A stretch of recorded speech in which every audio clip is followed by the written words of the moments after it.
தற்போதைய அண்மை செய்தி. திருநெல்வேலி மாவட்டத்தில் கொட்டப்படும் கேரள மருத்துவ கழிவுகளை கொட்டிய லாரியை காவல்துறையினர் பறிமுதல் செய்துள்ளனர். நெல்லையில் லாரி மூலம் கேரள மருத்துவ கழிவுகள் கொட்டப்படுவது தொடர்பாக சேலத்தை சேர்ந்த செல்லதுரை என்பவருக்கு சொந்தமான லாரியை காவல்துறையினர் பறிமுதல் செய்துள்ளனர். பறிமுதல் செய்யப்பட்ட லாரி காவல் நிலையத்திற்கு எடுத்து செல்லப்பட்டது. இது தொடர்பான அண்மை செய்தியை நாம் பார்த்து கொண்டிருக்கிறோம்.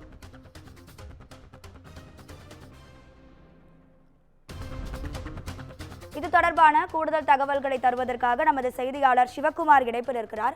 வணக்கம் சிவகுமார், காவல்துறையோட அடுத்த கட்ட நடவடிக்கை என்ன? உங்க கூடுதல் தகவல்களை சொல்லுங்க.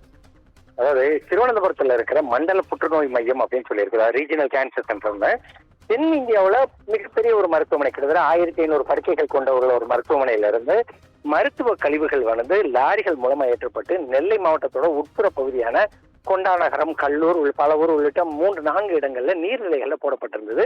இது சம்பந்தம் ஒரு மிகப்பெரிய ஒரு பிரச்சனை உருவாச்சு. இதனால என்னன்னு பாத்தீங்கன்னா, கேரள மற்றும் தமிழக அதிகாரிகள், அதாவது சுகாதாரத்துறை அதிகாரிகள், அதே மாதிரி பாத்தீங்கன்னா மருத்துவ அதிகாரிகள் எல்லாருமே நேரம் இன்ஸ்பெக்ட் பண்ணாங்க.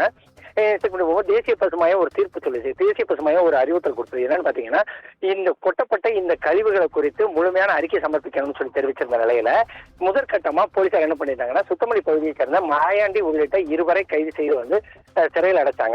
மேலும் இந்த மாதிரி குப்பைகளை கொட்டின விவகாரத்துல அவங்க மேல 5க்கும் மேற்பட்ட பிரிவுகள், அதாவது பாத்தீங்கன்னா பொது இடங்கள்ல அசிங்கப்படுத்துதல், அதே பாத்தீங்கன்னா நோய் ஏற்படுத்த காரணமாக இருத்தல் உள்ளிட்ட பிரிவுகளுக்கு ஒரு 5 பிரிவுகளின் கீழே அவங்க வழக்கு பதிவு செஞ்சு சிறையில் அடைச்சாங்க.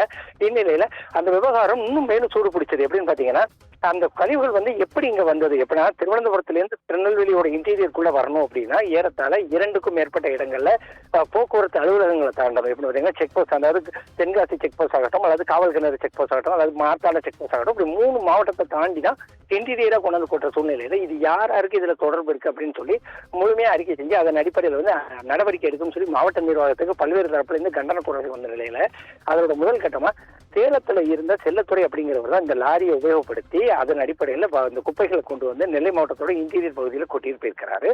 இதனை அடுத்து இப்போ என்ன பண்ணிருக்காங்கன்னா, ஏற்கனவே இந்த மாயாண்டி உள்ளிட்ட 2 கைது செய்யப்பட்டு சிறையில் அடைக்கப்பட்ட நிலையில தற்போது செல்லத்துறையும் கைது செய்யப்பட்டு சிறையில் அடைக்கப்பட போயிருக்கிறாரு. அந்த லாரியானது பறிமுதல் செய்யப்பட்டு தற்போது சுத்தமல்லி காவல் நிலையத்தில் வைக்கப்பட்டிருக்குது. மேலும் இதில் யாருக்கு எவ்வளவு தொகை பரிமாறிச்சு, இந்த கழிவுகளை எடுத்துட்டு வர்றதுக்கு எவ்வளவு கொடுத்தாங்க, அதே மாதிரி இந்த கழிவுகளை ஏற்றிக்கிறதுக்கு அந்த மண்டல புற்றுநோய் மையத்திலிருந்து எவ்வளவு கொடுத்தாங்க அப்படின்னு சொல்லி விரிவான அறிக்கை கொஞ்ச நேரங்களில் தெரிய வருங்க. உங்க தகவல்களுக்கு நன்றி சிவகுமார்.